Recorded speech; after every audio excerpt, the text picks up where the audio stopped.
Hello, everyone, and welcome to Your Mind, Your Reality, Your Results, a weekly live show where I speak with an expert on the subject of mindset so you can change your mindset and ultimately get the amazing results that you want in your life.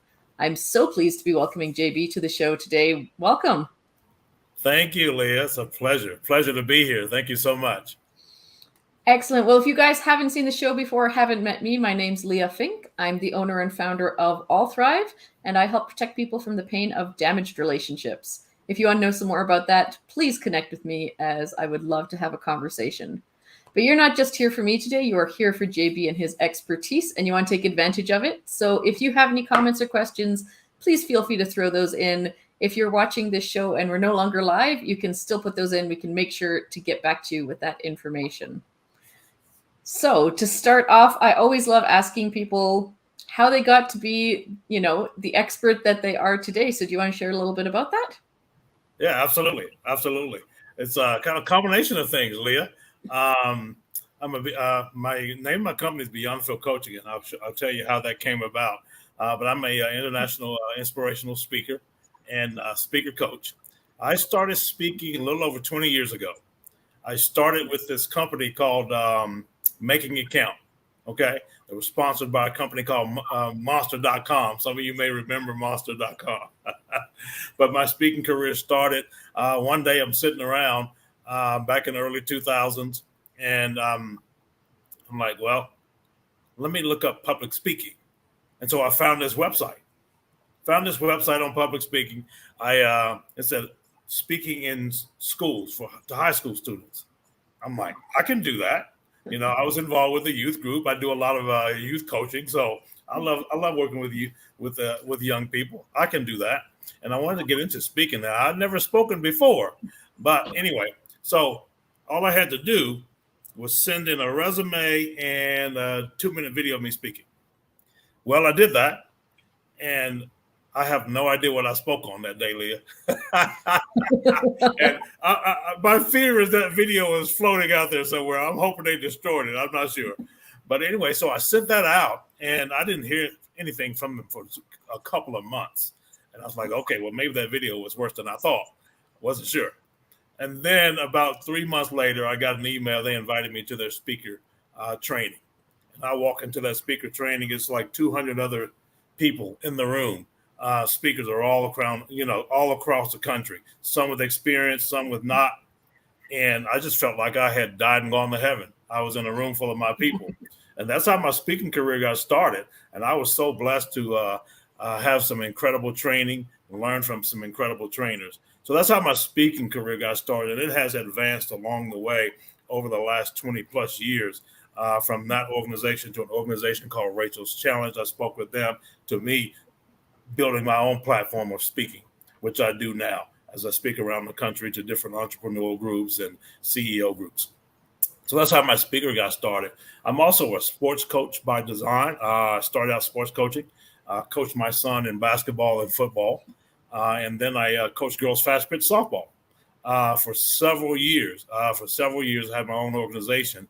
And then when all of my athletes kind of aged out, I started looking around because I realized I had a gift and a passion for coaching. So I started looking around like, what do I want to do? I still want to do some coaching. And I discovered life coaching. I didn't know at that time, I didn't know it was a thing. And so I found life coaching, got certified as a life coach, started off in the just general life coaching with people, moved into success coaching, executive coaching. And now I focus specifically on speaker coaching, and specifically helping entrepreneurs who want to use speaking as a marketing tool to grow their business. And so I help them craft that presentation in the correct way. So I do that. And then I also work with executive leadership teams, helping them improve their executive presence as they're standing in front of an audience of people, whether they're presenting about their company or their product. How can they do that better? How can they increase their conversion rate? All of those things. And so that's how I got into coaching. And for me, when I started coaching and I was already a speaker, it was just a natural thing to combine the two and use speaking as the marketing tool for me growing my business, generating leads, and all of those things. Wow. Thank you for sharing your story. That's a really interesting journey how you got here. And the one piece that you mentioned, which I would like you to delve a little bit more into, is, you mentioned the fear of that first speaking video still floating around. And, one of the world's, the top fears in the world beyond death is public speaking. Did you have that experience of being scared stepping into that space, or you seem to have said, oh yeah, I just decided I was going to become a public speaker? That's very interesting. It wasn't quite like that. I didn't really realize that I was going to become a professional public speaker. I knew that I wanted to do something, especially working with youth, which is where I started. And I enjoyed speaking, but not as much as I do now. And you're right. I've heard that a lot, and I've experienced that with other people, where speaking is just really is one of the things that people are most afraid of. And when I first started, I was afraid, um, and I started asking myself, well, what am I afraid of? Because just like everybody else, when you start something new, you're afraid or whatever. But I did jump into it, and I'll tell you what, the support from my speakers and speaker coaches and trainers at that first training was phenomenal. But I realized, I said, so I was afraid when I get up. And so my question to myself, Leah, was, well, what am I afraid of? And for me, it was making a mistake, messing up, getting up there and messing up. And so I said, well, how can I eliminate that? Prepare. And so I started the habit of preparing as best I could. And from there, there's nothing else I can do. Just go up there and get it done, right? And so, but that habit has served me well, and that took away a lot of the anxiety and fear around getting in front of people, because I convinced myself that if I prepare to my highest level, then there's not anything else I can do but go out there and do the best I can, and it has served me well. So, What a good point. And what I really like about that fact of preparing or practicing is so true. And nowadays, with the way that we are all online, there's so many opportunities for people to even if it's not even practicing a specific speech, but get out in front of people and practice the art of speaking to people and presenting yourself. So what a cool starting point to make, that it's just getting that kind of into your system. right, right. I used to tell my players this, and I tell my clients this: no matter what you do in life, you want to get good at it. You got to put in the work. You got to put in the hours. It goes back to Malcolm Gladwell's book. He talks about in his book Outliers. To be an expert at something, it takes 10,000 hours. 10,000 hours, and you see a lot of people who are experts at things, but we don't see the 10,000 hours they put in to get to that point. There's no shortcuts to being really, really good at something. We'd like to think so, because we live in that society where we can throw things in our microwave and it's done quickly. But that doesn't happen with getting good at doing something, with success. Yeah. Yeah, a lot more people talk about talent than they do about skill. Talent just being, naturally talented versus something that they had to cultivate and practice and work at for hours and hours and hours. Exactly. That's a very good point. And you can have a lot of talent, but if you want to get really good at something, it takes putting in those hours combined with those talent. Man, when you do that, you're talking about that's how you can become the best at something, when you take your talent and then your work ethic, and you just hammer it and get really good at it, and work it, learn from your mistakes, which people are afraid to do. But you learn from your mistakes, surround yourself with people who are doing it so you can learn from them, whether it be a coach or a mentor, and that's how we get better. Fantastic. Well, so now that we know this is how to do it, I guess we should kind of start too with why. Like, for all the entrepreneurs and executive leaders out there that are going, public speaking's not for me, I don't need to do that. What would you say to them? Why do you think it's so important that they start speaking as a way of marketing? I'll tell you what, first of all, the lane's going to be wide open, because 9 out of 10 people out there listening to my voice are going to talk themselves out of doing it. Okay. So it's an opportunity for you to set yourself apart from what you consider your competition. That's the first thing. But when you're in front of a group of people speaking, and you're talking about your business, you're talking about how you solve a problem for your clientele, your ideal clients, it brands you as the expert. Okay, that's the first thing. It brands you as an expert, but then it also creates incredible leverage. Okay, because as entrepreneurs, we get out there and we network, right? Yeah. But just imagine taking that same message that you do in a one-on-one conversation, putting it in a signature presentation, and sharing it to 100 people, to 1,000 people at one time. Now you created leverage.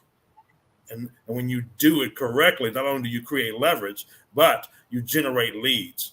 It's an incredible lead generator. So brand yourself as the expert, you create the leverage, and you generate leads, consistent leads. That's why I would say anyone asking, why should I create a signature presentation and get out there and speak, whether it be a service or a product you want to promote.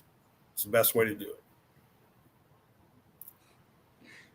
Well, we're on a show together right now, so I do completely agree with you. It's really important to have that voice out there, that expertise. And the hard part for a lot of people might be this idea of that signature presentation, or making sure that they're giving a talk that does bring those leads in, that does, represent themselves the way they want to be represented. Do you have any tips for people as they're starting out, or even maybe they're experienced speakers, a couple tips that they should keep in mind while they're doing that? Yeah, I do. That's a great question as well, Leah. I always tell my clients when I work with them, one of the first questions I ask them, whether they're beginning speakers or experienced speakers, I always ask them, what's the purpose of your presentation?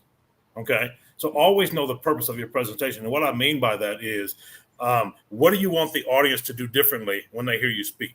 Okay. What do you want them to, what action do you want them to take? So here's what I mean by that. Because and I learned this, we talk about making mistakes. Well, I learned this firsthand because when I first started speaking as a mode for growing my business, I would get out there and I would speak and I would inspire the hell out of people. Okay. However, I wasn't converting because I didn't have my presentation designed the right way. And it wasn't until I met an incredible speaker coach that showed me how to do that. Okay. So what's the purpose? Is your purpose to inspire the audience only? Then, okay, the presentation needs to be designed that way. Okay. Is the purpose to inspire, educate? Then the presentation needs to be crafted that way.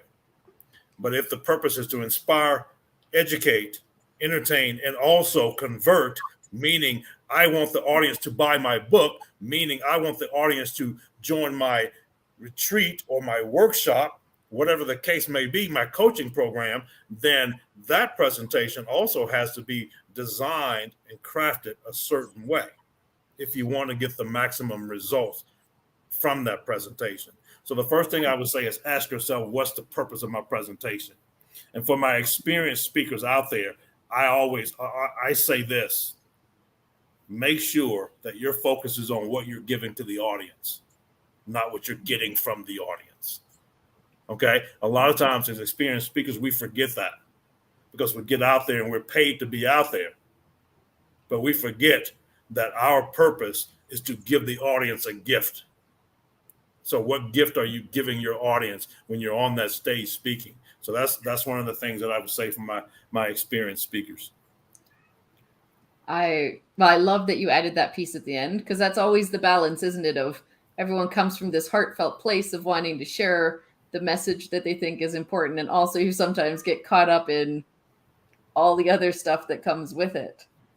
So I'm wondering, because you're talking about a signature presentation, do you recommend that people really hone in on kind of like their one topic or their expertise, or do you suggest that they have a couple talks, or do you suggest they have one that they, kind of adapt to every situation they're in? What would you say for that? That's a great question.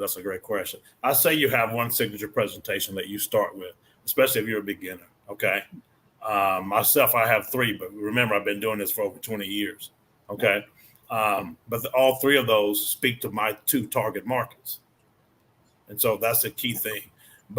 And then the other thing, they speak on what I'm good at, what my expertise is, what I call my superpower. So you want to speak about what you know. One of my mentors, Brian Tracy, I heard him say years ago, never get in front of an audience and speak on something you know nothing about, right? And so for people beginning, I'd say focus on one signature presentation. And this is the other thing that I tell people, Leah, whether you want to get out there and speak on a live stage or not, having a signature presentation and having it put together the right way is very important, because then you can always, whether you speak on a stage or not, you will always use, you may never use that signature presentation in a forum, but you always use pieces of it. Okay, you may use the story or share different stories that you use throughout your signature presentation in a conversation on a podcast. Okay, you may share some of your content that you share in that signature presentation with a small group of people. So you'll always use pieces of it, even if you never put it together. So I call it's like your Swiss Army knife in your marketing toolbox. Okay. Totally. Because you never know if somebody say, hey, I got a small group of 10 people. I'd love you to come do a little presentation. And you're like, well, I've never done a presentation, but man, I got this signature presentation in my toolbox. Let me go ahead, dust it off and give it a shot, right? So you just never know. So I think you should have a signature presentation, whether you plan to use it right away, later on, or never. You always use pieces of it. I think that's so true. That plays again into this piece of being practiced, being prepared, which just looks professional on top of that. Right. And I'm curious because you mentioned both this idea of, when you're speaking to your target client, who, of course, if you're trying to work to convert to sell, that's who you want to be speaking in front of. And you also mentioned, what if someone calls you up and says, here's my, 10 friends, and you don't know if they're your target market. Maybe you know that they're not. Would you recommend that people just keep, like, when they have the opportunities, get in front of those audiences? Or do you think it's more important to really specify and try to find the engagements that are specifically your market? It really depends on where you are in your journey. If you're a beginning speaker, I say what one of my mentors always said: speakers speak. You got to get out there and speak. And many of us, when we first started, we spoke at Rotary clubs and Lions Club, because there's no substitute for stage time, okay, to practice. So if you're a beginning speaker and you don't have that stage time, you just got to get out there and speak. So whether it's speaking in front of 10 friends, whatever the case may be, they may not be your target audience, but you're getting the reps. You're learning. You're getting comfortable sharing your message in front of people. You're learning how different things in your presentation land with the audience, okay? And then you're getting the feedback, okay? So that's helpful, especially, and feedback is helpful no matter what level you're at, right? But when you first start, it's about stage time. And then you can also move into working in front of and speaking in front of your target audience. For the advanced speaker, you're advanced, you've been doing this for a while, you're clear on your target market, target audience, you're clear on the problem that you solve for them, and you've got the stage time, then it's about focus. It's about focusing on right message, right audience, so you can get the right result. Awesome. Well, I especially love that you mentioned feedback. This is one of my favorite words. I do lots of teaching people how to cultivate really healthy, useful feedback. What does that look like in the speaking world? How do new speakers get that feedback? Or do you even have a system where you're still seeking feedback from your audiences? Well, most good speakers do. I do, because I have a speaker coach and I have colleagues that are in the speaking world as well. So I would recommend, if you don't have the feedback, get somebody in your circle, whether it be another speaker that's a colleague, whether it be a speaker coach or mentor, someone that you can say, look, can I send you a short snippet of this presentation I just did? I'd love to get your feedback on it. I do that for all my clients. Okay. Yeah. I have them videotape their presentation, whether it's in front of an audience, whether it's in front of a mirror, it doesn't matter, so that we can analyze it. Video is one of the best teachers, and I use it a lot with my clients, giving them that feedback as they go and as they grow. Yeah. No, that's so important. I mean, I'm part of a community to practice the same thing, get that feedback on speaking. So 100% agree. It's super important. And what would you say? Because the reality is, people are going to start out speaking. They're going to have that amazing talk that they have, and they feel like $1 million going off the stage, and they might have one where they kind of walk off the stage going, like, have you had that experience? And what would you Are you kidding me? if they're not getting the impact that they want for that, even for the one show, right? Like, how do you keep going after that? Hey, Leah, let me tell you something. Are you kidding me? You know how long, you remember how long I've been speaking, right? I've had those moments. And the more you do something, you're going to have those moments. And it's how you perceive those moments, first of all. Okay. And then it's how you respond to them. A lot of people will spend a lot of time beating themselves up. Okay. However, the best way for me and anyone that I know, the best is use it as a teaching moment. Because it's one thing that I know. Yeah, I've had that moment once. You know why? Because once I had that moment, I promised I'd never have that moment again. It was a huge teaching point, but it was a point in my career that took me from here to here, because I was able to look and analyze what caused that. Okay, what can I do differently that I don't, have that feeling of being unprepared, of making big mistake, or whatever the case may be, right? Maybe I said something, or I tried something in that presentation that didn't work. You're going to do that. That's just going to happen. But those are great moments, because you're like, okay, well, that crap didn't work.